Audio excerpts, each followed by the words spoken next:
Hello， 大家好，我是总舵主阿鹏。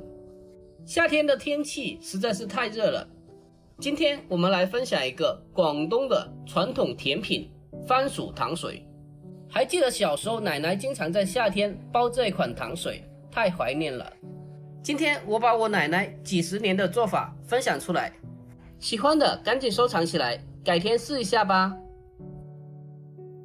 首先我们准备几个新鲜的大红薯，先给它简单的清洗一下，然后再用削皮刀把外皮去掉，不要。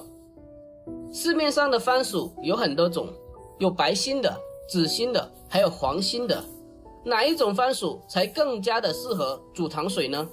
一般来说，煮糖水都会选用这一种黄心的番薯，因为它的含糖量和水分都比较高，口感比较香甜，非常的好吃，所以这一款番薯特别的适合煮糖水。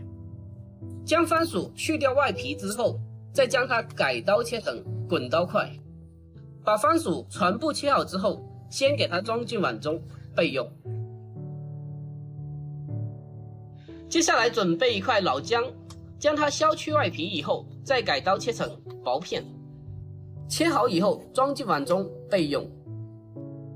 然后再准备适量的黄糖，这种也叫做芥糖，我这里准备了2小块，要是爱吃甜一点的可以多放一点，先放开一旁备用。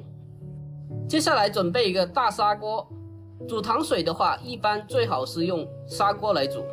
把切好的红薯倒进锅中，然后再将其加满清水，再给它来上几片姜片，因为番薯糖水它是会有一点寒性，所以加一点姜片去中和一下。再把黄糖也放进来，家里要是有条件的话，再给它来上3颗红枣。把所有的材料下锅以后，接下来开火，大火给它烧开。教做菜我是认真的，如果细节不讲的话，那纯粹就是耍流氓了。等到把水烧开以后，上面会有一些浮沫，用个勺子将它撇干净。把上面的浮沫撇干净以后，扣上盖子，调为最小的火，煲半个小时。A few moments later.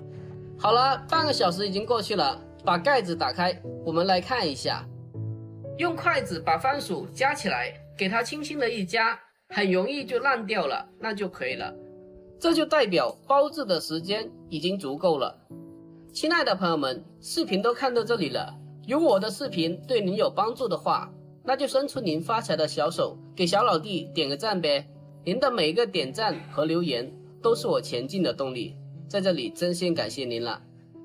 哇，看着就非常有食欲，想立马的喝上一碗。好啦，就这样，今天的这一款非常好喝的番薯糖水就制作完成了。夏天天气闷热，没有喂狗吃饭怎么办呢？那么不妨来试一下这款冰凉的小甜品，在炎热的夏天将它冷藏一下再喝，真的是太舒服了。不过要是女生在经期的话，要趁热吃就可以了，不但暖宫又暖胃。这个做法非常的简单，相信你看过一眼就学会了。好啦，本期的视频我们就分享到这里啦，喜欢的一定要收藏起来，也可以关注一下，不然下次就找不到我了。我们下期再见吧。